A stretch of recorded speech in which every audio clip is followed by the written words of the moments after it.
Srivasa Vrinda. Hare Krishna, Krishna Krishna, Hare Hare, Hare Rama, Rama Rama, Hare Hare. We're going to continue reading from Srimad Bhagavatam Canto 3, Chapter 25, Text 28. We are in the part of Kapila Shiksha where Devahuti was asking question to Lord Kapila Dev, and then he's been telling her that how by getting attached to the pure devotee, one can attain the highest perfection, just by association and attachment with the pure devotee, because the pure devotee will engage us in hearing and chanting. So reading on, text 28, Devahuti Ruvacha Kachitvai Uchita Bhaktihi Kidrishi Mama Gochara Yayapadam Te Nirvanam Anjasana Vashnavaham. Translation and purport by His Divine Grace, A.C. Bhaktivedanta Swami Srila Prabhupada. On hearing the statement of the Lord, Devahuti inquired, what kind of devotional service is worth developing and practicing to help me easily and immediately attain the service of your lotus feet? So she's saying what I have to do, which is easy and immediate. So fast and easy, we like instant things. We like everything very quickly. So Devahuti is also saying that. It is stated in Bhagavad Gita that no one is barred from rendering service to the Lord, whether one is a woman or a laborer or a merchant. If he engages himself in devotional service of the Lord, he is promoted to the highest perfectional state and goes back home, back to Godhead. The devotional service most suitable for different types of devotees is determined and fixed by the mercy of the spiritual master. So why is no one barred from rendering devotional service to the Lord? No one is barred from rendering service to the Lord, whether one is a man or a woman or a laborer or merchant. Anyone? Because that is the purpose of a human life.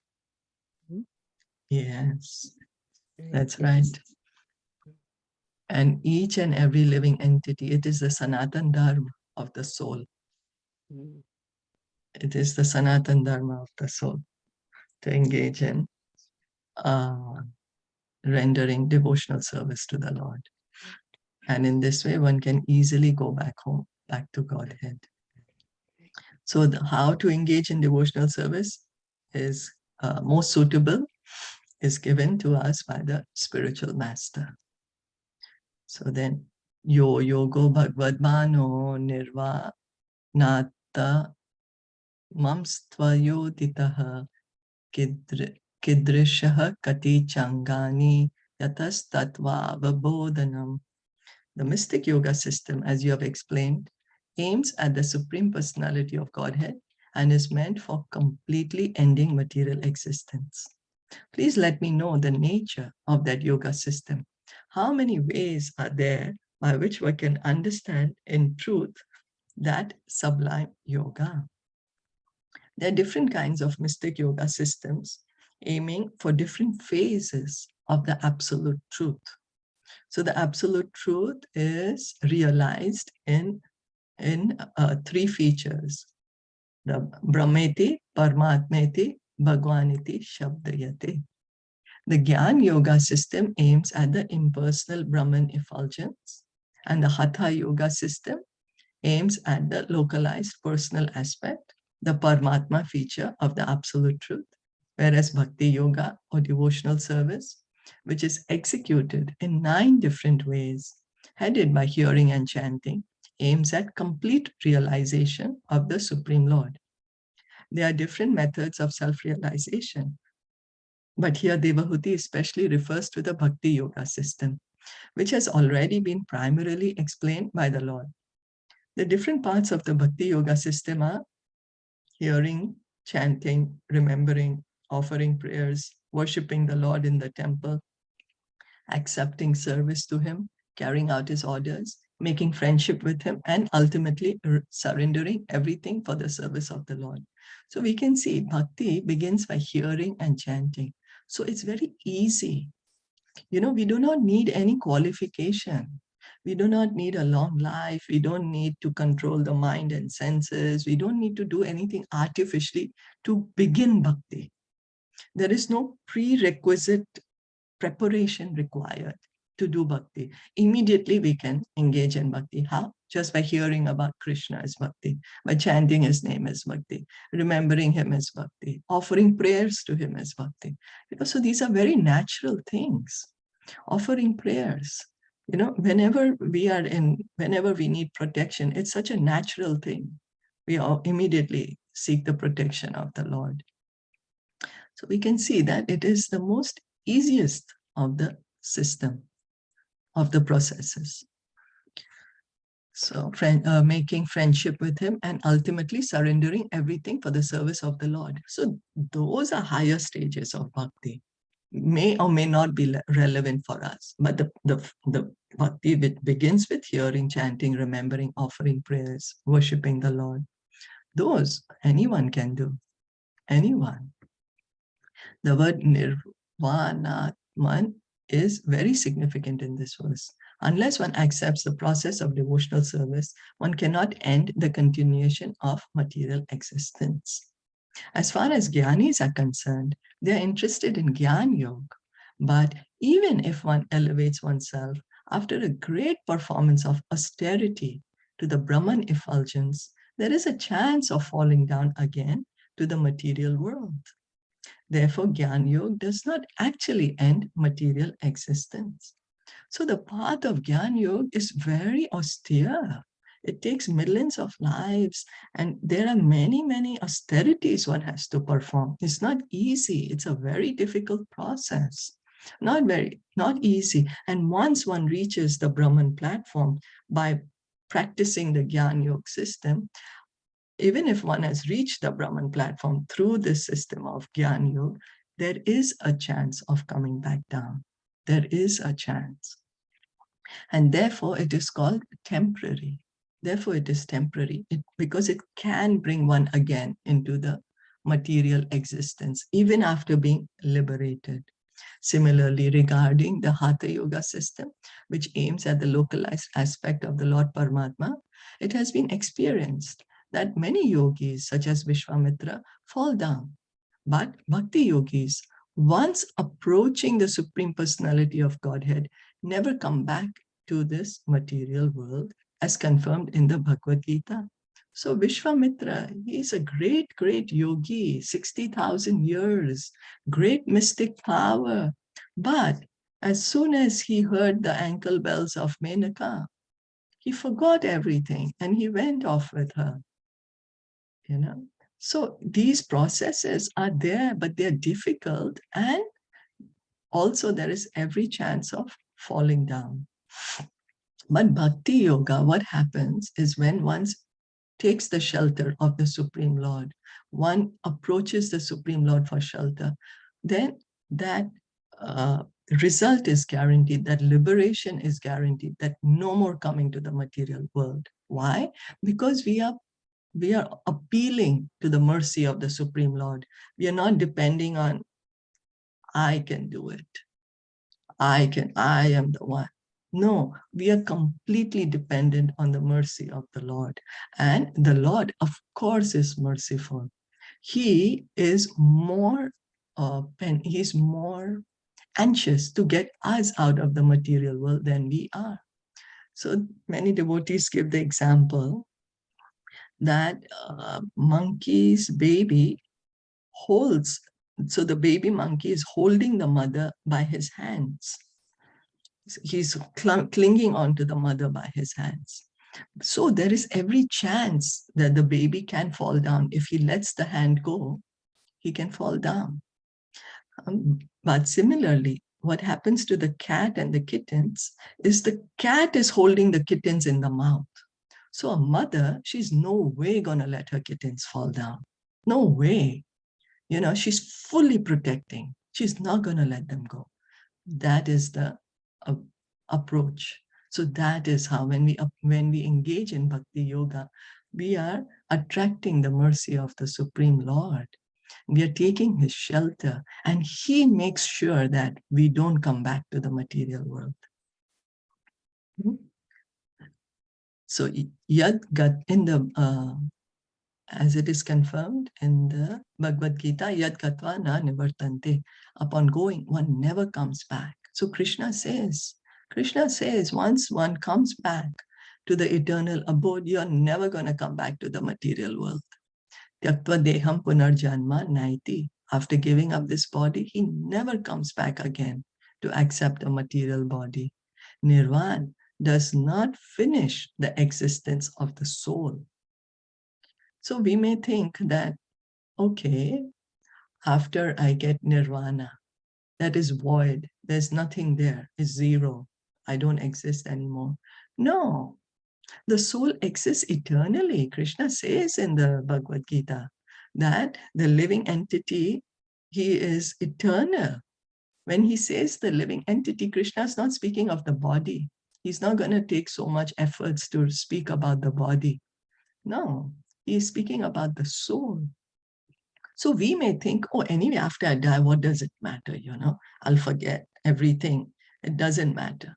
Because we keep thinking we are the body, but we are not the body, we are the soul. We are the soul, and so we exist eternally. So it does matter where we are. We continue existing. The soul is ever existing. Therefore, nirvana means to end one's material existence, and to end material existence means to go back home, back to Godhead. So true liberation, true nirvana, what does it mean?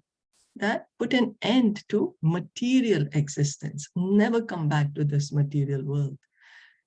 Be in the Vaikuntha world, in the spiritual world, back home, back to Godhead. Why is it said home?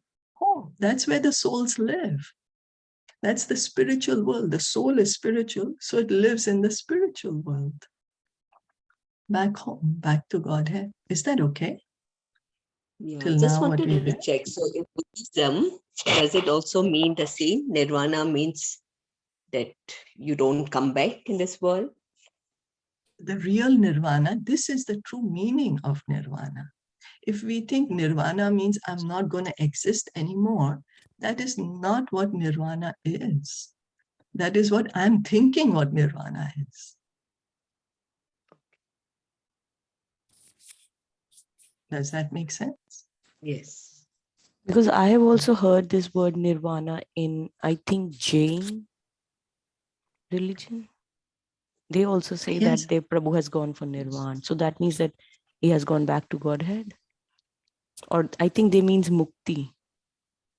That's what even in Yeah, Buddha, even nirvana, right? I They heard that say they mean mukti. Yes. But that's not the Mm. true So- meaning, right? So this is what I'm saying, that if we think nirvana means that the soul does not exist, that the individuality does not exist anymore, the individual soul is not there anymore, that is not nirvana. That's not true. That is our meaning of nirvana. We are putting some meaning to it, but that's not the true meaning. In fact, the truth, nirvana means end of material existence. The soul exists eternally, but no more coming in the material world. Always now gonna stay in the spiritual world. That is nirvana. So that means the liberation, right? As we said that we have reached Yes. Godhead. Yes, back home, back to Godhead. And there will be no Yes. falling back into the material world again. Yes, yes, Right? yes. Like how Yes. Buddha, he attained nirvana, right? So that means he attained, liberation means total. He went to Yes. Godhead.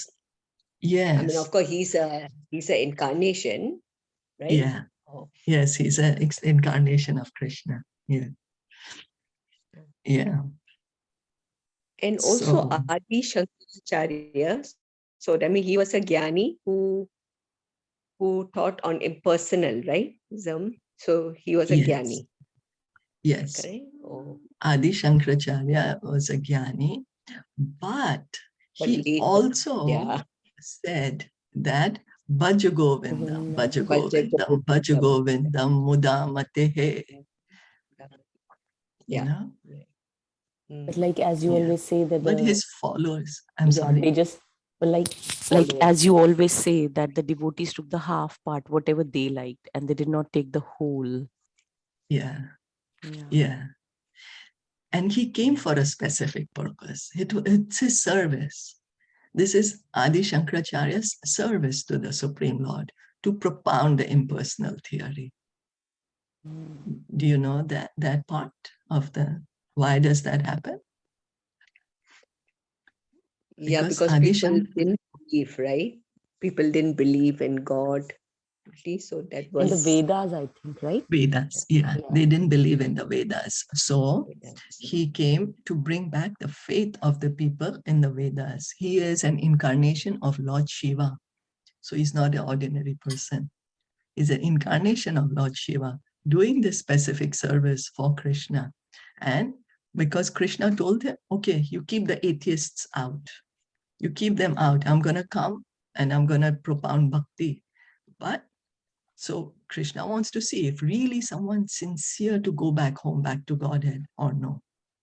You know, so he said, okay, you bewilder the minds of the people who want to be bewildered. And you propound this impersonal theory. Then I'm going to come as Lord Caitanya to propound bhakti. So for two reasons. One, to bring back the faith to the Vedas. Bring back the faith, because Buddha, he said, okay, don't follow the Vedas, just follow me. Because time, place, and circumstance, we can see now. Yeah. According to time, place, and circumstance, according to the audience, Krishna gives the instructions based on the audience.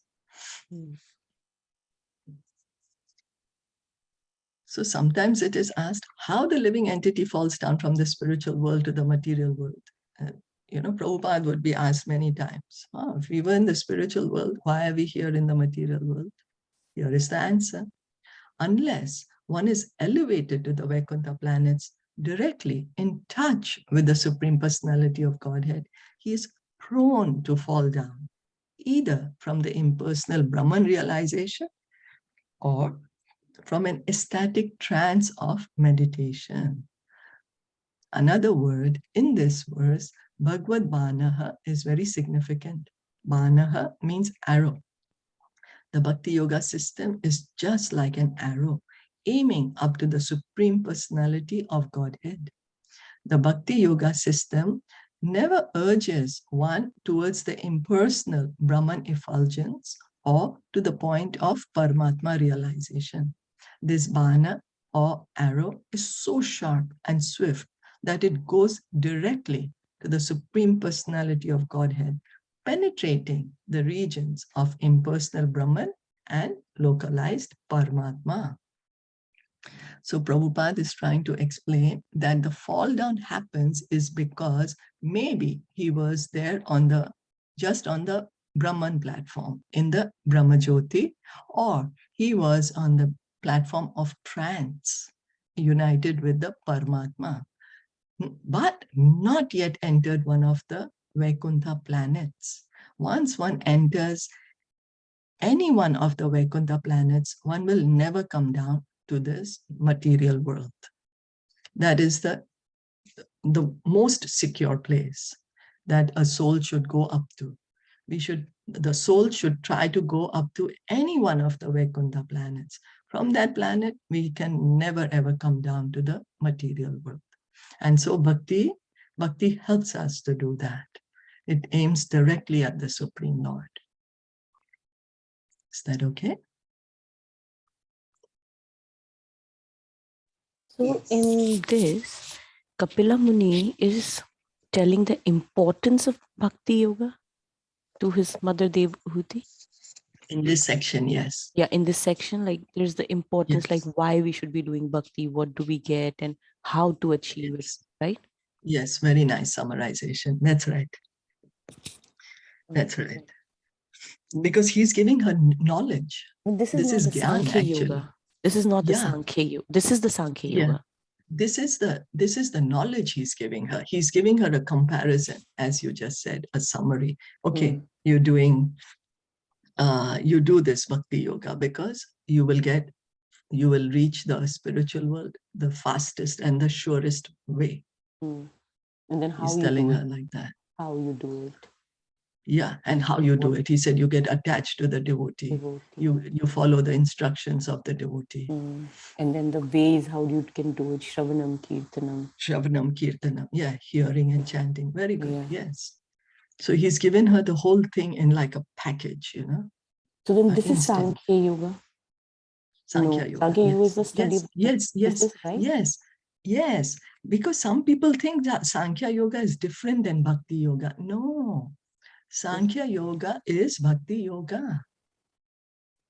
The Sankhya philosophy, this is the real Sankhya philosophy. Because Kapila Muni is the Supreme Lord. Why will he say something which is not for someone's eternal benefit? You know? So the other Sankhya, that is the imposter Kapila. I've never read it. But that's what they say, that has nothing to do with devotional service, but that is the fake one. Whenever Krishna comes, he is going to speak about devotional service. Why? Because that is the Sanatan Dharma. It's the Sanatan Dharma of every soul. But then when we go for the definition of Sankhya, then it says that the study of the material matter. So he's going to speak. Yeah, he's going to speak that also. So that is We're also going to come to that part. Yoga, right? That is also part of yoga, because everything is related to Krishna. That's right. Okay. And that part of Bhakti Yoga specifically is called Sankhya. Okay. So why? So that we can understand, because we are in this material world. Yes, I'm not the soul, but I am in this material world. And all my experience is with matter. So Sankhya helps us to understand, what are we actually attached to? What is this happening? What are these elements, where they are coming from, so that we can give up this attachment. And then we can take up, even with more enthusiasm, hearing and chanting. So it's not that in Bhakti Yoga there's no philosophy. There is philosophy in Bhakti Yoga. Bhagavad Gita, Krishna is speaking, the philosophy is giving us. So that way. And Krishna and Srila Prabhupada says in Bhagavad Gita, Sankhya Yoga is devotional service. Yeah. So at least this part of Sankhya Yoga, at least this part of Kapila Shiksha is dealing specifically with hearing and chanting. This specific portion. Then later he gets into the other part of the Sankhya philosophy. Because he's supposed to tell the easiest way to his mother. So this is the easiest way. So that's why he's telling this one first. And then the other philosophy will come later. With the more detailed part, right? That's right. That's right. Okay. That's right. Yeah. Okay. Yeah. So shall we end here for today? Were there any other comments? Anyone wanted to add anything else?